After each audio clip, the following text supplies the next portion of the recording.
What's up, everybody? Ian Walsh, Hard Money Bankers, here joined with my partners, Ryan, Hard Money Bankers, Josh, Hard Money Bankers, and the guest of the hour is going to be Chris Haddon. And Chris is also a partner at Hard Money Bankers, as many of you have probably seen his face.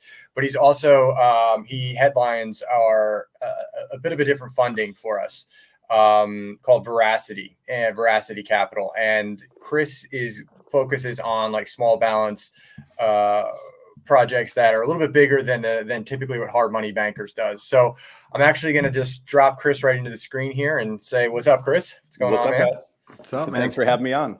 It's about time I'm back on the Market Makers. Yeah, that's right. So official market maker here, Chris Haddon, and finding out what is the deal with Veracity. Chris, can you give us like a little bit of a rundown as to like what it is and what it specializes in? Yeah, sure. So Veracity Capital is focused on small balance commercial lending. And that's oftentimes like that niche of like 500K to 2 mil. And we're also looking at some bigger stuff now too, which we'll get into. But a little backstory of why we added this brand to the HMB world is I was talking to a friend of mine who's a big multifamily lender, paper stuff. His team does like 100 million a month, something like that, all across the country. And we were talking about this niche specifically and how we get some deals in it here and there at HMB, but not as much as we would want. And they're great deals when we get like a 750, 1.5, stuff like that. Really, really good additions to our portfolio. They perform great. It's a definite need in the market, that small balance stuff, because a lot of players don't want to mess with those loan amounts. And in this conversation, he told me, he's like, well, you know, your problem is a branding problem. Like commercial people don't want hard money, right? It's like a 4-letter word in the commercial world. Totally normal in resi investing, like fix and flip stuff, although it's like kind of been phasing from hard money to private money, but that's another podcast. So in that conversation, he was like, you need a different brand if you want to market to commercial people, because they just don't want to see that term. And I was like, oh shoot, really? Like that was kind of a blinding flash of the obvious maybe. And so we made another brand. We happen to have the domain name already. And that was kind of the idea for the brand, which coincidentally, that's kind of where HMB came from. But again, another topic. So we had the domain name, and you know, that world is interesting in terms of lead gen and biz dev, because it's different than resi stuff. So a lot of people know that Hard Money Bankers marketing campaign for residential, like fix and flip deals, acquisition stuff, all that is very heavy on the web, right? We run paid traffic. We have big email lists. We have organic traffic, content like this, social posts everywhere. We are just like web heavy and lead heavy. And it's a numbers game, and that's our world. The commercial space doesn't work exactly like that. You don't get through those channels I just mentioned. Is not really where the deals happen. It's more old school business of it's very broker driven. It's very relationship driven. It's very offline. And my friend Jason, the multifamily lender I mentioned before, like he's on freaking tour part of the year, going from conference to conference. Like, I don't even know how many a year, a dozen or more, right? And that's just not the way that we were used to operating. And still, like in the Veracity world, and you know, that brand under HMB is just not exactly how, like I said, we were used to operating or where we put our focus. And that's kind of still the case, right? So we're still like playing the margins of that space, because in everyone's setup, like we're just not going to a dozen conferences a year. Is anyone here going to, you know, two a month traveling everywhere? What's it on Zoom? Maybe, you know. Yeah. Let's get a tour bus. Can we get a tour bus? Nah, a tour bus is not a bad idea. But no, these guys are flying from Miami to New York to LA, and like that's like a lot of their world. And once you meet some of these folks, they have serious deal flow. A lot of it is not our niche, heavy development stuff, like, you know, certain areas that we've never played in, but very real deal flow. And it's like, I don't know, it's just different. It's just different than like, you know, rocking out the, you know, 20 or 30 leads a day that we're all used to doing in the HMB world. So yeah, that's the backstory behind how we created Veracity Capital. So it's like a good old boys club is what you're mentioning then. It's kind of old school. Old old school sales and all that. Yep. Good Now, old boys and girls, Ian. and girls, good boys, girls, and they, thems, Everybody. whatever you want. So one thing I run into that I know Ryan and Josh also run into quite a bit is we do get, we're not on tour, but like there's like the off tour leads that we get, right?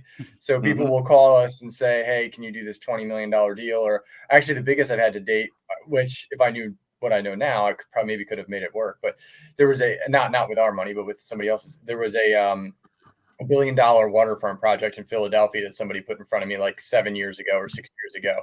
And obviously I was $1 billion. I was like, I don't know, go. I just laughed, right? Because I was like, what am I going to do with that? Yeah. So, but it's funny now. I actually, I have some friends in the business that could actually put that together. It wouldn't be an HMB deal or even Veracity. So, Sure. In the event that we do get those, though, I know that as you're in that space, a little bit more on the day to day, like if something comes in, what can people watching this right now and say, hey, like I have a $20 million deal I've been trying to place forever, or a $30 million deal I've been trying to place forever. How does Veracity fit into that, or what can we do to help that find a home? Okay, couple things. If they've been trying to place it forever, it probably ain't getting done. Okay, like that's just part of this world, right? So yeah, talking about that niche in particular. So we're very effective and very used to the 500K to 2 mil. That's been in our wheelhouse for a long time. And because of where the market is, we're looking at bigger stuff. Like we're looking at the 5s and 10s. And a lot of that is just opportunistic, So in the past year or so, there's been what they've called like a lot of deleveraging going on, meaning a lot of outstanding loans, commercial lenders are looking to get repaid, right? They're not extending. They're not converting from construction to perm, stuff like that. Banks are looking to get their money back. That's been happening for about the past 12 months. So in that, you find some opportunity. If you find a perfectly good performing loan for $3 million on a property worth, $7 million, whatever it is, and they can't get an extension, even though it's performing, they're not in a position where they can get a permanent loan. Like maybe it's not totally stabilized, rented out, all that stuff. And they need another bridge loan. And by the way, that's what hard money or private money is in the commercial world. It's a bridge loan. Behind the scenes, it's pretty much the same thing. It's the same thing, like the same capital goes into it. It's really just a terminology that is different in that space. So if somebody's looking for another 12-month bridge before they can get their permanent financing, we've been looking at deals to step into those, right? To step into that spot.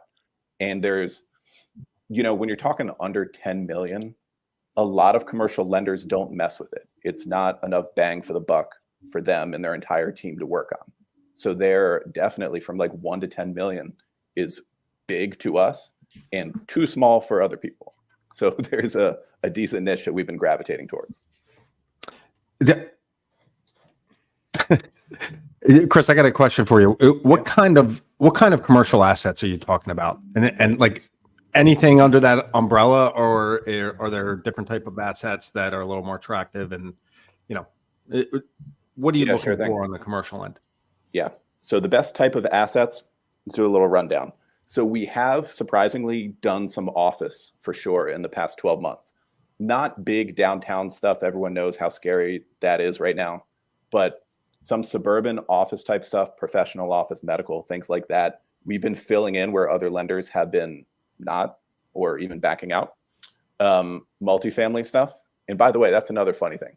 Like in the commercial world, they call multifamily residential. And in the residential world, they call multifamily commercial. Yeah. Which is funny. Anyway, multifamily, definitely. Self-storage, we've been pretty heavy in the past like 3 or so years. Retail around DC, Metro, Baltimore, Philly. We've always been providing capital for retail stuff where maybe some other lenders won't. We haven't really done hospitality, although we've looked at it. Restaurants we have done, right? We have some stuff outstanding in the portfolio there. Not too much land, but definitely light industrial and flex space and stuff like that too. Heavy industrials, typically a little outside of our box, but anything with the right numbers, the right fundamentals is worth a look. And then we'll go from there in terms of asset type. Cool.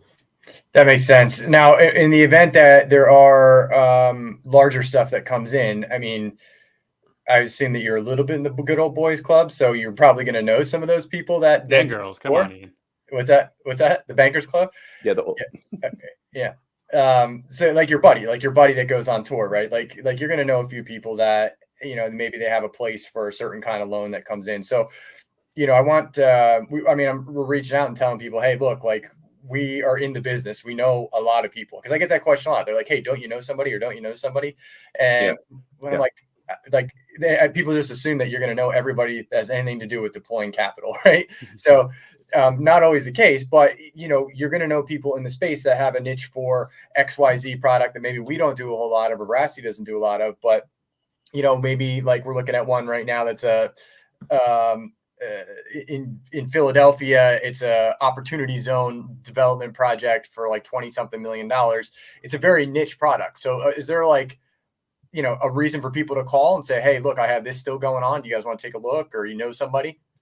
Yeah, sure. Especially because that network I was talking about before, and people do have different niches. Like some people are heavy in development, and I have a friend. It's funny because his minimum loan amount keeps going up and up, which just kind of shows you where the market is. But a friend of mine who runs a commercial bridge lending company out of Detroit, and they do a lot of the asset types that I just mentioned, but just bigger loan amounts. And they used to be 2 million minimum.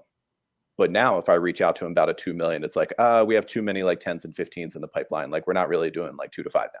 It's like, oh, okay. So everyone's like kind of moving the goalposts a little bit. But within that network, we have connected over the past few years of Veracity with some lenders who fill in where we don't, right? And especially geographically and licensing and California stuff, like outside the mid-Atlantic as well. So the connections geographically have been a good bonus as well. Good. Ryan, do you have anything you want to add? Yeah. I mean, I think that a big difference between, HMB and once you start getting to this larger capital is, and it's a question we get asked almost every phone call, what are your requirements? For HMB, it's very easy to just be like, it doesn't matter. Just give me the asset. If you have bad credit, no experience, I can still work with you. You're going to need a little bit more cash, but I'm looking at the asset. I feel like things really start to change when you get into commercial, and you really can't be a first-time investor asking for 100 million in this case. So what would you say in these types of deals would be kind of the minimum threshold for lenders to even be looking at it? So in terms of the borrower or fundamentals? Or in terms of the borrower, yeah. Thanks, yeah. Oh, in terms of the borrower. So, I mean, in commercial stuff, we look for the same things that we do in resi. Like one is experience. Like, have you done this before? Right? Like any fix and flip deal, we have those conversations about like, all right, not too experienced, but, seems pretty together and like, qualified financially and everything else, has the potential to do it. And that same analysis goes into commercial borrowers too. Like, what's your background? What else do you own? The experience is going to be a big factor for sure. And then in terms of the other stuff, it's really just real estate fundamentals. Like what is the loan to value looking like, loan to cost, and cash flow. Like there's more income underwriting in commercial for sure than residential. Like we do, finance residential investment properties, stuff like that. And it's pretty straightforward. It's not that much different in commercial. It's just underwriting NOI, cap rate, stuff like that. And not only putting that sales approach to valuing a property, but also the income approach.